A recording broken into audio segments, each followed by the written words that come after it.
after 9 seasons as a Real Housewife of Atlanta, our next guest left the show last year and promptly went on to publish her first book. It's called The Pursuit of Porsha, and it's out now. Please welcome Porsha Williams.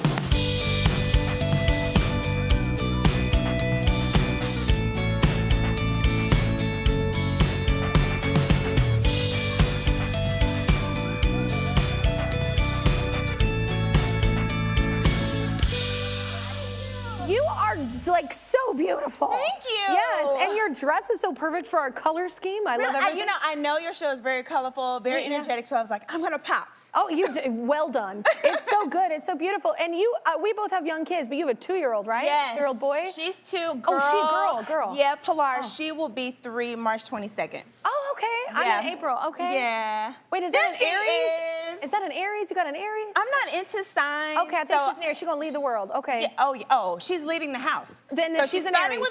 with us, and then she's gonna lead the world. That's how that works. But you dedicated your book to your daughter and wrote, I love this. It says, "Mommy's tears will never be your fear." So what does that mean to you? A lot of different things that I've gone through in my life. Some were difficult. Some were great. I want her to learn from them. You know, I've already cried those tears. She doesn't have to go through that. Yeah. So hopefully she will be the ending of some of those generational curses and things that I had gone through. Break the cycle. And that's what the book is about. So hopefully when she grows up and reads it, that's what she'll get from it. I love it. Yeah. It's such a beautiful thing.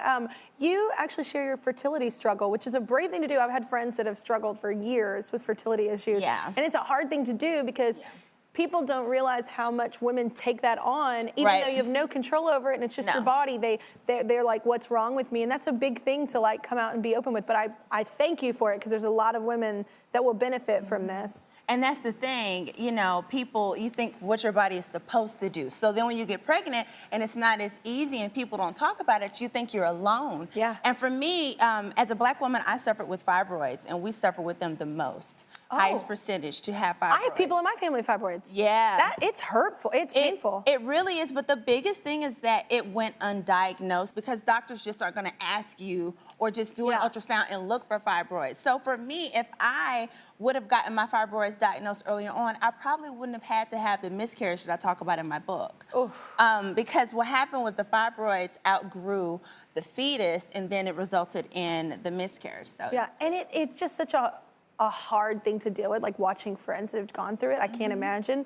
I just think it's a really beautiful thing because I'm a very open person, but there are things that I don't talk about, and it's amazing when people are strong enough to talk about those things because it really does help sharing and making it a topic of conversation that it's a very normal thing that happens, unfortunately, to a lot of people. You know, when I went through it, I felt so alone. Even though I was married and my mom was right there, you still feel like your body has let you down in some way. Yeah. And so that's why I joined with March of Dimes. Hello, March of Dimes. Oh, organization. I worked with March of Dimes. You do? Yeah, I've worked with March of Dimes. Sister. Man, it's such a beautiful organization to work with, but also the statistics that you find out are crazy. Absolutely. I'm so educated on it now. But the biggest thing is that I love that it's a space for women to be able to communicate, tell their stories to where you don't feel alone. So whether you are wanting to have a child or after childbirth or during childbirth, there's a whole network of other mommies and women to be there to encourage you. And I wish I knew about them when I was pregnant the first time, but I didn't. But now that's why I'm an advocate for them. So